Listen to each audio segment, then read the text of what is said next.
Et ça a été une expérience tellement violente, ça s'est fait chez moi, dans ma chambre, sur mon lit. Je n'ai plus jamais pu dormir dans ce lit. Depuis ce jour-là, j'ai dormi par terre dans ma chambre. C'était vraiment invivable pour moi, parce que je sentais que mes parents étaient toujours dans l'admiration, et lui me disait, si tu me dénonces, tu verras, c'en est fini de tes études, c'en est fini pour toi, parce que c'est certainement moi qui vont croire et pas toi. Enfin, vraiment, c'était donc le chantage énorme.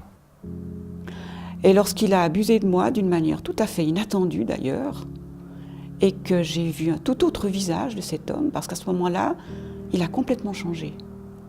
Il est devenu brutal, il est devenu,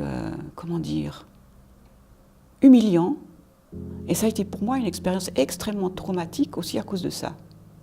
Et toute la communauté catholique villageoise a pu continuer à croire que les familles des victimes qui ont essayé de dénoncer ces choses étaient des menteurs.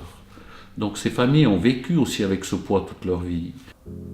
Ça m'avait blessée d'une manière tellement forte qu'il fallait surtout l'oublier le plus vite possible. Passer à autre chose.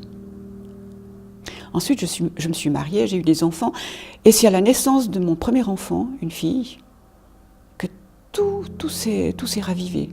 Le souvenir est revenu, et j'ai fait une sorte de dépression à ce moment-là.